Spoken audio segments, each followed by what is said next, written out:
Chapter 5 of The Voyages of Dr. Dolittle by Hugh Lofting. War. On our way back to the village, the doctor began discussing natural history with Long Arrow.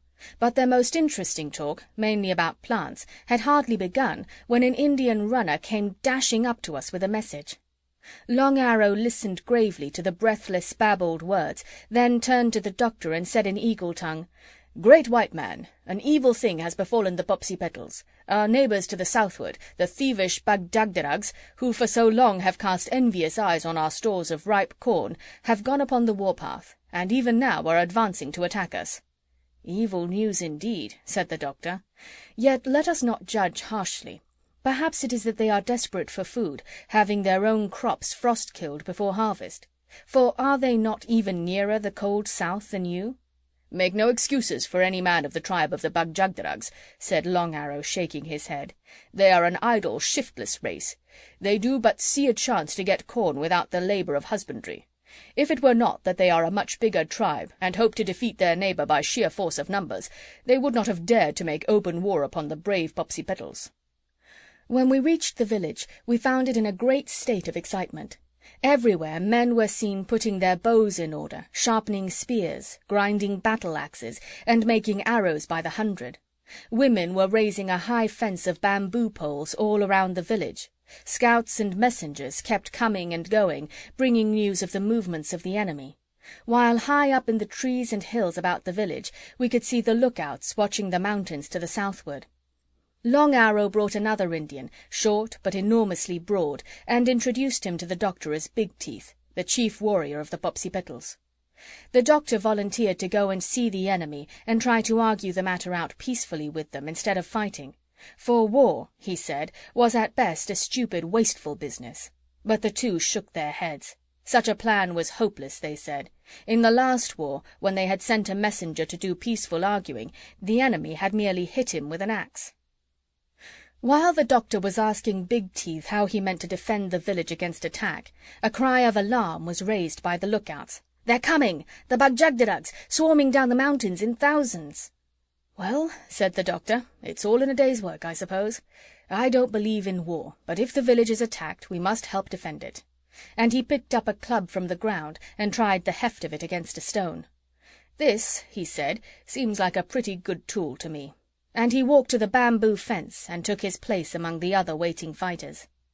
Then we all got hold of some kind of weapon with which to help our friends, the gallant Popsipetels. I borrowed a bow and a quiver full of arrows. Jip was content to rely upon his old but still strong teeth. Chee-Chee took a bag of rocks and climbed a palm where he could throw them down upon the enemy's heads. And Bumpo marched after the doctor to the fence, armed with a young tree in one hand and a doorpost in the other. When the enemy drew near enough to be seen from where we stood, we all gasped with astonishment. The hillsides were actually covered with them, thousands upon thousands. They made our small army within the village look like a mere handful. "Saints alive!" muttered Polynesia. "Our little lot will stand no chance against that swarm. This will never do. I'm going off to get some help." Where she was going, and what kind of help she meant to get, I had no idea. She just disappeared from my side.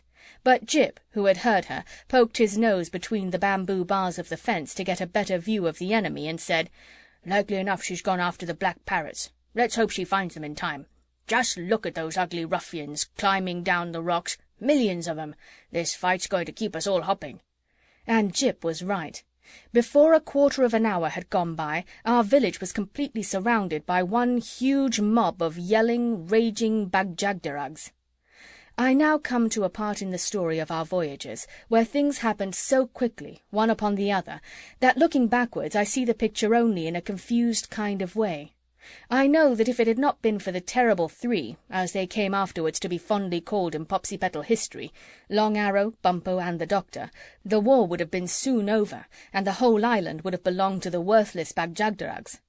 But the Englishman, the African, and the Indian were a regiment in themselves, and between them they made that village a dangerous place for any man to try to enter.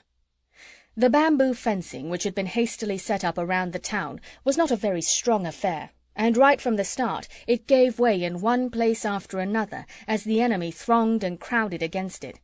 Then the Doctor, Long Arrow, and Bumpo would hurry to the weak spot, a terrific hand-to-hand fight would take place, and the enemy would be thrown out. But almost instantly a cry of alarm would come from some other part of the village wall, and the three would have to rush off to do the same thing all over again. The Popsipetels were themselves no mean fighters, but the strength and weight of those three men of different lands and colours, standing close together, swinging their enormous war-clubs, was really a sight for the wonder and admiration of anyone. Many weeks later, when I was passing an Indian campfire at night, I heard this song being sung. It has since become one of the traditional folk songs of the Popsipetels. The Song of the Terrible Three. Oh, hear ye the song of the terrible three, and the fight that they fought by the edge of the sea. Down from the mountains, the rocks and the crags, swarming like wasps, came the Bag-Jagderags. Surrounding our village, our walls they broke down. Oh, sad was the plight of our men and our town. But heaven determined our land to set free, and sent us the help of the terrible three. One was a black, he was dark as the night. One was a redskin, a mountain of height. But the chief was a white man, round like a bee, and all in a row stood the terrible three.